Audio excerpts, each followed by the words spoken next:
Hi everyone, hope you're having a great afternoon. I want to talk about something we all experience on a daily basis, and that is stress.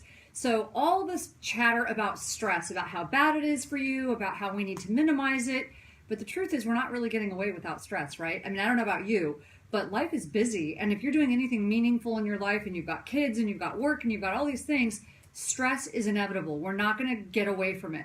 The question is, what are you doing about it? And the bigger question is, how do you feel about it? So I came across a couple studies that were fascinating about stress, and I wanted to share them with you because they literally could save your life. So think about this.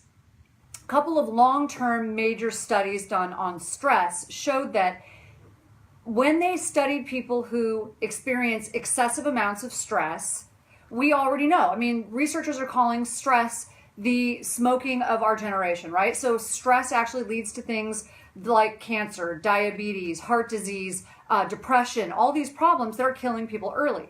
That wasn't the big surprise. The big surprise, actually a couple large scale studies done over a long period of time, one of them done at the University of Buffalo, showed following 30,000 people, they actually showed that it wasn't necessarily the stress that was killing people, it was how they felt about it. In other words, your anxiety about stress or your really negative feelings about the stress in your life were more detrimental than the stress itself. And it got a little more detailed than that. So as they went into this, they actually studied all these people, asked them how they felt about stress, what their perception was, because remember, perception is reality, right? What their perception was, followed them, checked out the effects of stress in their lives, their diseases, what they died of, and then they tracked it backwards.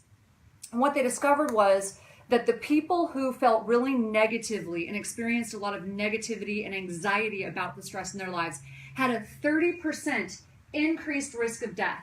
That is huge. So if we know that it releases stress hormones, which causes you to decrease focus, you're going to make worse decisions, right? You have negative thinking, it leads to depression, cancer, diabetes, heart disease. Of course it's going to increase your death rate. We know that. That's not really the big surprise. But here's what's really incredible. When they studied this further, they discovered something really interesting. People who didn't have these negative feelings, and more importantly, people who used their stress, particularly people who were under a lot of stress, but helped other people. People who helped other people, especially with things related to their stress, actually decreased their death rate, their risk of death related to their stress-related illnesses. Zero. It was zero. 30% or zero? I don't know. You tell me which one sounds good to you. I was stunned by that. It wasn't like decreased it by 5%, decreased it by 10%. It went down to zero. So I was fascinated by this. I had to dig a little deeper because I'm not joking when I say, like in my family, I used to get so frustrated growing up. There was so much chaos and drama and trauma. And I used to say Jerry Springer had nothing on us. So this was important to me. I wanted to figure this out. I'm like, well, okay, why? Why does helping people make such a big difference? Because we're a pair-bonded species. That's why. We are a pair-bonded species. We were designed to be together in community, which is why we always talk about tribes in the Brain Warriors way. Your tribe matters. Now I know it literally will save your life if you have the right tribe. And the reason why is because of this chemical called oxytocin.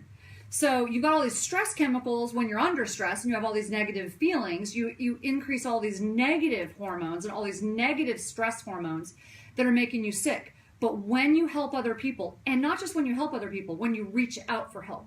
So when you reach out and you're vulnerable and you ask for help, it also increases oxytocin. So oxytocin does the opposite. It actually settles down some of those negative effects on, say, your heart and on cancer and on all the other things that are causing problems in your life. So it's all about oxytocin. It's all about loving other people, caring about other people, reaching out and making a difference in the world, which is one of the things we ask our tribe all the time. Why is the world a better place? Because you breathe. What are you doing to make the world a better place? You don't have to be a major leader. You don't have to be the president, thank God. You don't have to do a lot of things, but you just have to, day to day, take one step to make one thing different for one person. It will literally change the trajectory of your life. So I wanted to pass that on to you because I thought it was fascinating. If you've been under a lot of stress in the past like I have, this makes a big difference. In fact, it made me realize maybe that's why I became a nurse without really knowing it, right?